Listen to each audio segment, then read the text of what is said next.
किसान भाइयों बहनों नमस्कार, स्वागत है आप सभी का कार्यक्रम खेत खलिहान के आज के अंक में। मैं हूं आपके साथ ज्योत्सना। खेत खलिहान एक ऐसा कार्यक्रम है जिसमें हम आपको खेती किसानी के संबंध में तो खास जानकारियां देते ही हैं, साथ ही कुछ ऐसी जानकारियां भी आपके लिए लेकर आते हैं जो कि आपके लिए जानना बेहद ज़रूरी है। अपने आज के कार्यक्रम के इस अंक में हम आपको जानकारी देने वाले हैं लेमन ग्रास की खेती के बारे में, और साथ ही बात होगी किस तरह से गाँव एवं शहरों के कचरे से आप खाद बना सकते हैं। तो इन तमाम जानकारियों के साथ आइए शुरू करते हैं हमारा आज का कार्यक्रम खेत खलिहान। हमारे बहुत से किसान भाई बहन ऐसे हैं जो कि लेमन ग्रास की खेती करते हैं, और कुछ किसान भाई बहन ऐसे भी हैं जो कि लेमन ग्रास की खेती करने के इच्छुक हैं। आइए रुक करते हैं दूरदर्शन किसान संवाददाता अदिति शर्मा का, जिन्होंने बात की कृषि विशेषज्ञ से और जाना किस तरह से आप कर सकते हैं सफलतापूर्वक लेमन ग्रास की खेती। किसान भाइयों बहनों, जब भी बात लेमन ग्रास की आती है तो ये एक बहुत ही महत्वपूर्ण सुगंधीय फसल होती है और साथ ही साथ लंबे समय तक अधिक उत्पादन देने वाली फसल है। अगर आप इसकी खेती करना चाहते हैं तो इसके लिए ज़रूरी है कि कुछ खास बातों की जानकारी आपके पास हो।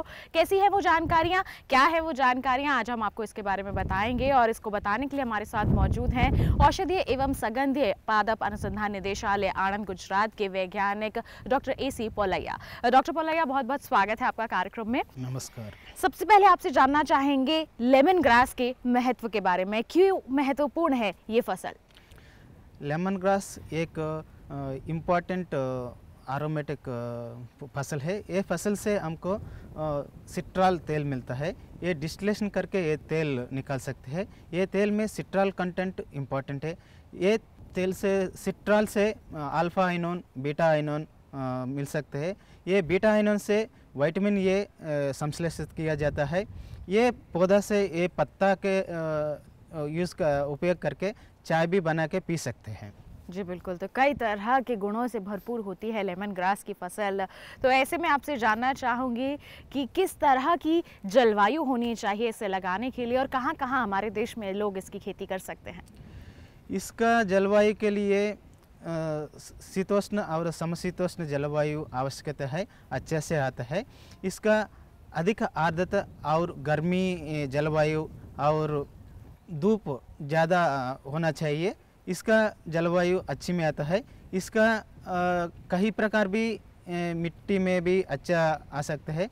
बारिश के आधार में भी ये खेती कर सकते हैं। इसका खेती करने के लिए अलग अलग राज्य में, मतलब कर्नाटका, केरला, आंध्र प्रदेश, गुजरात, सब राज्य में ये खेती करने के आवश्यकता है। जी बिल्कुल, तो इस तरह की जलवायु जो है वो इसकी खेती के लिए बहुत ही महत्वपूर्ण रहती है। और जैसे आपने जिक्र किया, कर्नाटका है, तमिलनाडु, आंध्र प्रदेश वगैरह के इलाके हैं, यहाँ पर इसकी खेती करना ज़्यादा फायदेमंद साबित होता है। अब मैं आपसे जानना चाहूँगी, मिट्टी कैसी होनी चाहिए इसकी खेती के लिए? इसका मिट्टी की sandy loam soil to loamy soils में अच्छा होता है। ब्लैक सॉइल भी कर सकते हैं, बट इसका pH न्यूट्रल होना चाहिए। 7.5 to 8 तक अच्छा मिलता है। इवन सम सैलिनिटी सॉइल में भी, मिट्टी में भी ये खेती कर सकते हैं। जी, लवणीय मिट्टी में भी इसकी खेती की जा सकती है। जैसे अभी आपने जिक्र किया कि दक्षिणी भाग में ज़्यादा इसकी खेती जो है लोग अपनाते हैं, क्या देश के अन्य भागों में भी इसकी खेती सफलतापूर्वक की जा सकती है? हाँ, इसके दक्षिण भारत में भी और उत्तर भारत में भी ये अनुकूल है खेती करने के लिए लेमन ग्रास। और Madhya Pradesh, UP, Bihar, Punjab, north east states, Assam, वो राज्य पे भी खेती का अनुकूल है। ये फसल खेती करने कर सकते हैं। जैसे इस वक्त हम गुजरात की भूमि पर खड़े हुए हैं। गुजरात में हम देख रहे हैं यहाँ पर आसपास लेमन ग्रास की फसल लगी हुई है। यहाँ के किसान भी इसकी खेती से जुड़े हुए हैं? इसका खेती कर रहे हैं। हम संस्थान से संपर्क करके हमारा से ये पौधा लेके वो खेती कर रहे हैं। वडोदरा में ये किसान लोग भी बहुत ये खेती कर रहे हैं लेमन ग्रास के। जी बिल्कुल, तो केवल दक्षिण इलाकों तक ही नहीं बल्कि अन्य क्षेत्रों में भी इसकी खेती बेहतर तरीके से की जा सकती है, सफलतापूर्वक की जा सकती है। अब बात आती है यहाँ पर इसकी प्रजाति की। तो कौन कौन सी प्रजातियाँ हैं इसकी जिनका चुनाव कर सकते हैं हमारे किसान? इसका प्रजाति ज़्यादा है। इसमें आपको सभी जगह में अलग अलग राज्य में के ये सुगंधी OD19 ये वैरायटी अनुकूल है और इत्यादि वैरायटीज़ है। इसमें प्रगति, प्रमाण, Krishna, Kaveri, RRL 16, RRL 48, CKP 25 है, इत्यादि है। जी बिल्कुल, तो ये तमाम प्रजातियां हैं जिनका चुनाव हमारे किसान जो हैं वो कर सकते हैं, खेडूत भाई कर सकते हैं। बिल्कुल, अब मैं आपसे जानना चाहूँगी डॉक्टर पोलैया इसके बारे में कि पौध तैयारी कैसे करें हमारे किसान। लेमन ग्रास खेती करने के लिए पौधा दो तरह से कर सकते हैं। एक बीज द्वारा भी कर सकते हैं, दूसरा स्लिप्स कलम से भी कर सकते हैं। बीज से करने के लिए केरला राज्य में किसान लोग वो बीज ब्रॉडकास्ट करता है। उसको ब्रॉडकास्ट करने के लिए 20 किलो बीज चाहिए। दूसरा मेथड में स्लिप से कर सकते हैं। स्लिप मतलब 1 साल पुराने स्लिप से आप रोपाई कर सकते हैं। वो पुराना जड़दार वो स्लिप अच्छा से तेल होना चाहिए, वो सस्ता अच्छा होना चाहिए, उसी पुराना स्लिप से आप खेती कर सकते हैं। जी बिल्कुल, तो बीजों के ज़रिए भी की जा सकती है और साथ ही साथ आपने जिक्र किया स्लिप यानी कलमों के ज़रिए भी खेती की जा सकती है, लेकिन वो कलम जो है 1 साल पुरानी होनी चाहिए। बिल्कुल, अब बारी आती है कि अगर बीज से कर रहे हैं तो उसके लिए क्या क्या तैयारियाँ करनी है, खासतौर पर नर्सरी की तैयारी करते हैं तो क्या क्या कार्य करने चाहिए। बीज से खेती करने से लिए आपको 20 किलो बीज चाहिए। उसका नर्सरी में डालना है। पहले नर्सरी में आप ये 1 मीटर का विड्थ और आपका कितना कन्वीनियंट होता है उसना लंबा से 4 मीटर और 5 मीटर भी नर्सरी बेड कर सकते हैं। ये 1/10 ऑफ ज़मीन का आप मतलब 1 हेक्टेयर के कितना चाहिए बीज 20 किलो के, उसके 1/10 ऑफ आपका ज़मीन में नर्सरी डाल सकते हैं। आप ये बीज में आप नर्सरी में लाइन सोइंग करना पड़ेगा। लाइन सोइंग करने के बाद में आप मिट्टी सीड डालने के बाद थोड़ा मल्चिंग घास भी ऊपर रख सकते हैं। बाद में आप पानी देने पड़ेगा। आप ये बेड देखने पड़ेगा, पानी का ज़रूर रहते आप इंटरवल में देना है जर्मिनेशन आने तक। जी बिल्कुल, तो हमारी नर्सरी में पौध तैयार हो गई, उसके बाद क्या कदम उठाने चाहिए। अगर अब हम बात करते हैं जो हमारा खेत है उसमें रोपाई किस प्रकार की जाए। नर्सरी में वो पौधा फसल तैयार होने के बाद आपका लगभग 2 महीना 3 महीने में वो पौधा तैयार होता है। उसके एक पौधे में एटलीस्ट 10 पत्ता तैयार होना चाहिए। उसके बाद में आप फील्ड में रोपाई कर सकते हैं। जी बिल्कुल, तो इतना समय लगता है हमारी पौध को तैयार होने में और उसके बाद हम जो खेत है उसमें रोपाई कर सकते हैं। रोपाई करते समय किन बातों का ध्यान रखा जाए। रोपाई करने से टाइम में ये पौधा 8 से 10 सेंटीमीटर डेप्थ से आप प्लांटिंग करना है। इसका प्लांटिंग का मतलब स्पेसिंग बोलते हैं। उसका स्पेसिंग में 60 बाई 60 सेंटीमीटर में आप 60 बाई 60 की दूरी होनी चाहिए एक पौध और दूसरी पौध। हाँ, एक लाइन से लाइन 60 और पौधा से पौधा 60 सेंटीमीटर दूर होना चाहिए। जी बिल्कुल, तो रोपाई करते समय आपको दूरी का ध्यान रखना भी बेहद ज़रूरी हो जाता है। ये तो बात हो गई कि नर्सरी के बाद जब हम खेत में रोपाई कर रहे हैं। एक और तरीका आपने बताया था कलमों के ज़रिए भी लगाई जा सकती है, तो कलमों के ज़रिए अगर हमारे किसान लगा रहे हैं तो क्या सावधानियाँ बरतें। बीज से करने से कलम से करते आपको फ़ायदा होता है। मतलब क्यों मीन्स बीज डालने तक खेती में ब्रॉडकास्ट करते हैं वो बहुत वो रोपाई करने के दिक्कत होते हैं। आपका लेबर वीडिंग करने के लेबर होते हैं, कास्ट ज़्यादा होते हैं। आप कलम से करते हैं ना, आपका ये फ़ायदा होता है। मतलब वीडिंग कम होता है, आपको इरिगेशन इंटर कल्टिवेशन करने का आसान हो जाएगा। जी बिल्कुल, तो बीज से करते हैं तो थोड़ा समय भी लगता है पौध तैयार होने में और फिर उसके बाद जाकर के हम खेतों में रोपाई करते हैं। कलमों से करते हैं तो सीधा कलम लगा सकते हैं हमारे किसान जो हैं खेतों में। तो कलमों से जब हम बुआई करते हैं तो उसमें भी दूरी का ध्यान रखना ज़रूरी हो जाता है। कलम भी करने से मेन फील्ड में आपको खेती फसल रोपाई करने के ये सेम वो कर सकते हैं। 60 बाई 60 सेंटीमीटर दूर रखने पड़ेगा। तो चाहे हम पौध लगा रहे हो या फिर कलमें लगा रहे हो, दूरी जो है वो 60 बाई 60 सेंटीमीटर की ही होनी चाहिए। बिल्कुल, अब बात आती है हमारी डॉक्टर पोलैया खाद प्रबंधन की। अगर हम फसल लगा रहे हैं उसमें खाद देना भी बहुत ज़रूरी हो जाता है, तो कौन कौन से खाद और उर्वरकों का इस्तेमाल कर सकते हैं किसान।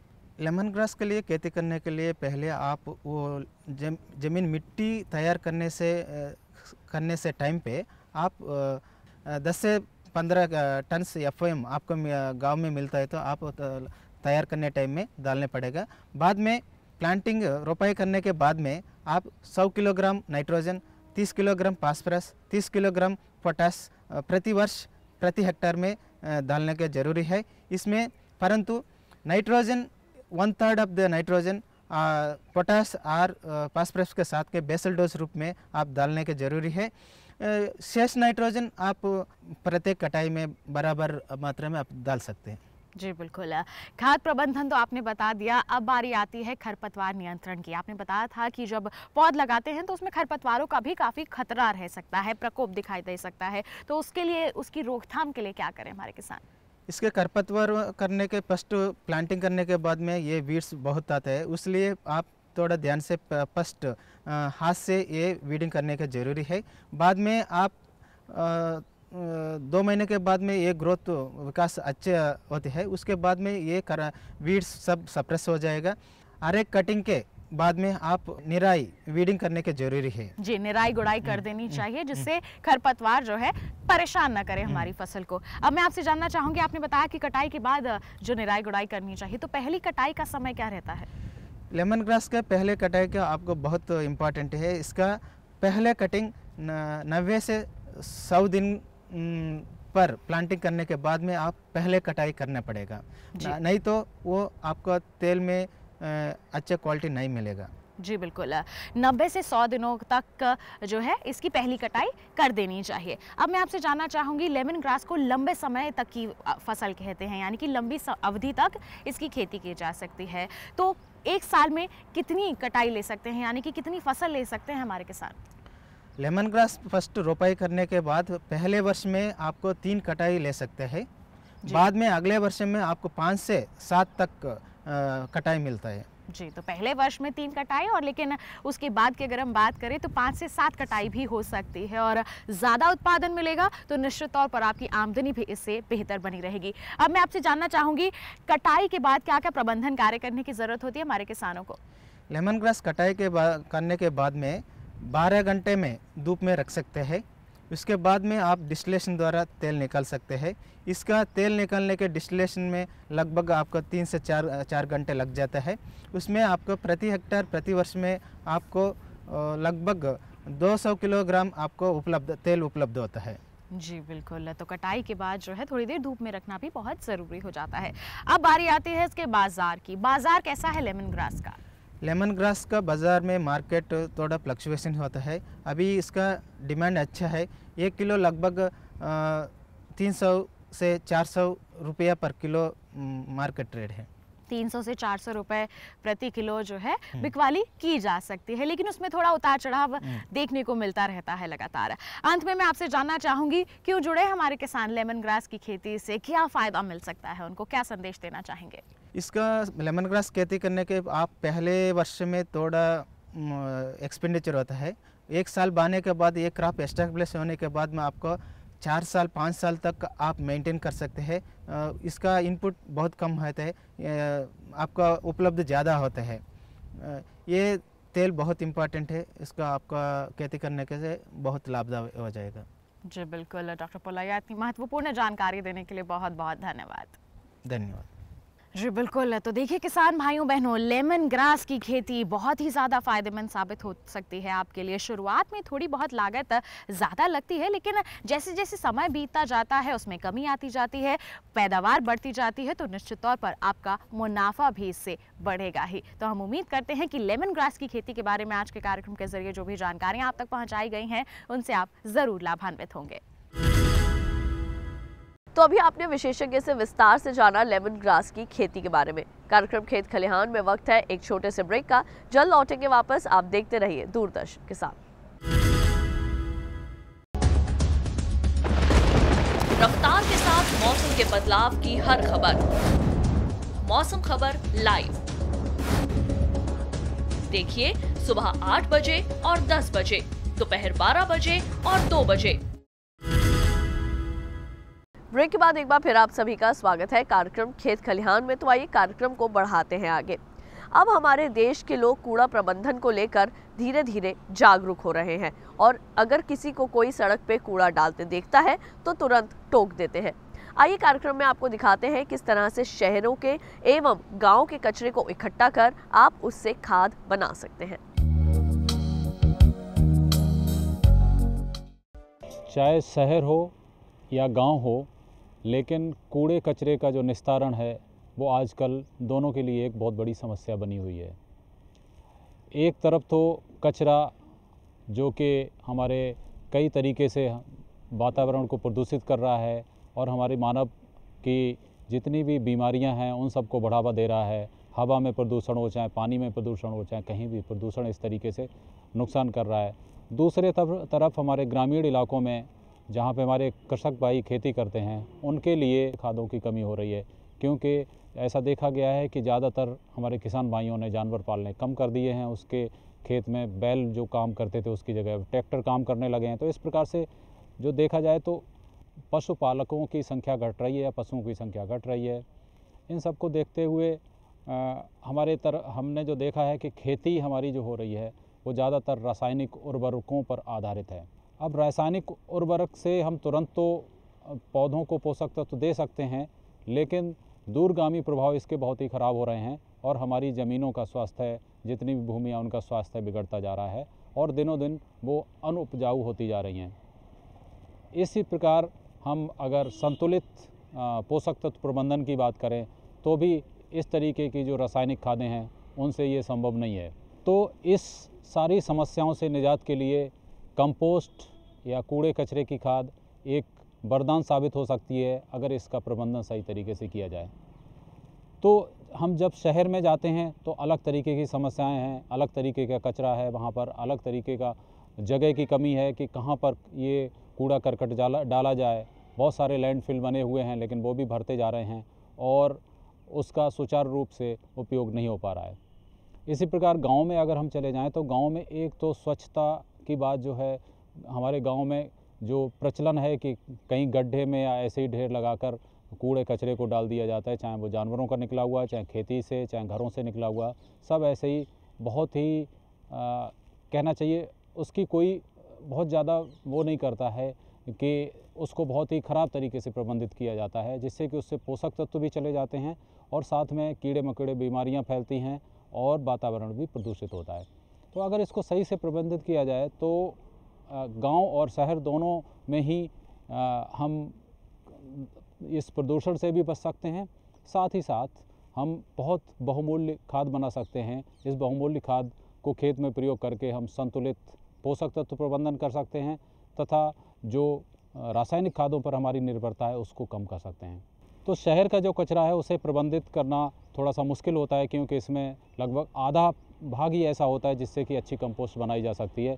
बाकी पदार्थ ऐसे होते हैं जिनको पुनर्चक्रीकरण किया जा सकता है, अथवा उसको कुछ भाग ऐसा होता है जैसे बिल्डिंग मटेरियल हुआ, रोड का मटेरियल हुआ, इसको लैंडफिल में ही डाला जा सकता है।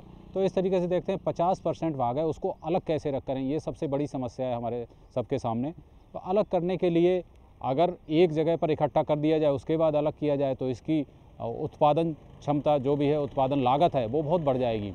इस प्रकार से अगर हम सभी जितने भी घरेलू कचरा निकलता है उसको पहले से ही अलग अलग करके, हम अलग अलग करके पृथक करके अगर रखें और वहीं से इकट्ठा किया जाए, इकट्ठा करके वहाँ पे भेजा जाए, तो मुझे लग रहा है बहुत कम लागत में और ये काम हो सकता है। तो जो आधा हिस्सा है उसको हम कंपोस्ट के लिए अपने किचन गार्डन में कर सकते हैं। जो घर में जगह होती है, लॉन होता है, उसमें ही हम उसको सड़ा के कंपोस्ट बना सकते हैं।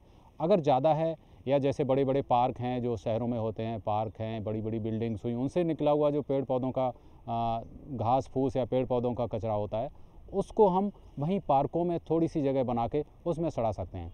अब सड़ाने के लिए एक बहुत ही अच्छा तरीका ये है कि आप इसको इकट्ठा करिए। जो बहुत बड़ा बड़ा है उसको लिए मशीनें उपलब्ध हैं, जैसे बोगनविलिया हुई, उसकी शाखाएं और कांटे काफ़ी बड़े बड़े होते हैं, तो इसके लिए सबके श्रेडिंग मशीन आती है एक, उस मशीन से उसको छोटा कर दिया जाए और करके एक बिंड रो बनाई जाए। बिंड रो का मतलब ये होता है कि हम इस तरीके से ढेर लगाएं जो लंबाई में हो, ढेर की ऊंचाई लगभग 1.5 से 2 मीटर रहे और इसकी चौड़ाई भी 2 से 2.5 मीटर रहे, और लंबाई जितनी जगह हो उसके हिसाब से इस ढेर की लंबाई बढ़ाई जा सकती है। तो इसमें एक वायवीय तरीके से इसको हम सड़ा सकते हैं, इससे अच्छी खाद बना सकते हैं। इसमें हम आजकल एक माइक्रोबियल कल्चर आता है जिसमें सूक्ष्म जीव होते हैं जो कि सड़ाने का काम करते हैं। तो ये सूक्ष्म पोषक तत्वों को और सबको जो हमारा पूरा ऑर्गेनिक मैटर है या जो भी सड़ने योग्य पदार्थ है उसको सूक्ष्म पोषक तत्वों और जो उपलब्ध होते हैं पौधों को उन तत्वों में बदल देते हैं। तो इस प्रकार हम इन बड़े पदार्थों का विघटन करके अच्छी खाद इस सूक्ष्म पोषक तत्व के एक कल्चर से मिला के कर सकते हैं। दूसरी बात, विंड रो में थोड़ा नमी के प्रबंधन करना पड़ता है तथा साथ साथ इसको पलटना पड़ता है। लगभग 2 से 3 पलटाई इसके लिए पर्याप्त होती हैं और 3 पलटाई के बाद ये खाद लगभग 40 से 50 दिन में बनकर तैयार हो जाती है। तो इस प्रकार जो सड़ने योग्य कचरा है, जो कि आधा कचरा है शहरों का, वो हम पूरा का पूरा खाद के रूप में बदल कर उसको प्रयोग कर सकते हैं। और इसके लिए हमें इसको लैंडफिल तक ले जाने की ज़रूरत ही नहीं, हम तो पार्कों में या किचन गार्डन में भी अपना ये काम कर सकते हैं। तो इससे 2 तरीके का प्रदूषण नियंत्रण होगा। एक तो हम जो ढोने में, उसको ले जाने में लैंडफिल तक जो गाड़ियाँ चलाते हैं जिससे जो डीजल खर्च होता है वो उससे पोल्यूशन होता है, वो रोका जा सकता है। इसी तरीके से हम जो गांव का कचरा है, गांव के कचरे में ज़्यादातर बहुतायत से हम कह सकते हैं कि 80 से 90% तक सड़ने योग्य पदार्थ होता है और बाकी पदार्थ, अवशिष्ट पदार्थ, पॉलीथीन वगैरह तो हर जगह आप पहुंच गई है। तो हम सबको थोड़ा सा जागरूक होना चाहिए हमारे किसान भाइयों की, पॉलीथीन वगैरह हम कंपोस्ट वाले गड्ढे में न डालें, उसको अलग से जमा करें, अलग करें और उसको पुनः चक्रीकरण के लिए बेचें या उसकी एक व्यवस्था होनी चाहिए। लेकिन जो सड़ने योग्य पदार्थ है उसको भी हम गड्ढे में न डालकर एक विंडरो मेथड से, जो कि हमने बताया, विंडरो मेथड अब है क्या, ये विंडरो मेथड चाहे शहर का कूड़ा हो और चाहे गांव का कूड़ा है, दोनों के लिए बहुत ही उपयोगी है। इसमें यह है कि गड्ढे में खाद न डालकर हम सीधे सतह पर ही कूड़ा इकट्ठा करते हैं और सतह पर, जैसा कि मैंने बताया कि 2 से 2.5 मीटर चौड़ी हम लाइनें बनाते हैं जिसकी ऊंचाई लगभग 2 मीटर तक रखते हैं और लंबाई जितना आपके पास जगह हो उसके हिसाब से इसकी लंबाई 1 मीटर से 100 मीटर जितना चाहे उतना रख सकते हो। मतलब लंबाई आपके इस पर निर्भर करेगी कि आपके पास स्थान कितना है। तो जब ये तैयार हो जाता है उसके ऊपर हम छिड़काव करते हैं पानी में घोलकर या पाउडर के रूप में, जो सूक्ष्म जीवों का एक कल्चर आता है, एक टीका आता है, उसका छिड़काव करते हैं और जो कि हमारे पूसा संस्थान में भी उपलब्ध है तथा कुछ कंपनियां भी जिसको बनाती हैं। इस कल्चर को ऊपर छिड़काव करके फिर इसको मिलाते हैं। अगर आपके पास बहुत ज़्यादा कूड़ा कचरा है और आप चाहते हैं कि आप कलेक्टिव रूप से आप सभी गाँव के लोग मिलकर एक जगह उसको तैयार करना चाह रहे हैं, तब आप एक टर्निंग कम मिक्सिंग मशीन आती है, ये ट्रैक्टर के पीछे लग जाती है और जैसे आपका रोटावेटर काम करता है उस तरीके से उस विंडरो को ये उलटती पलटती है, जिससे कि सभी पदार्थ आसानी से आपस में मिल जाते हैं और जो बड़े बड़े उसके हिस्से होते हैं, टुकड़े होते हैं, उनको छोटे टुकड़ों में ये बदल देता है। तो इससे क्या होता है कि वो कल्चर जो डाला है प्लस पानी डाला है उन सबको अच्छे से मिला देता है।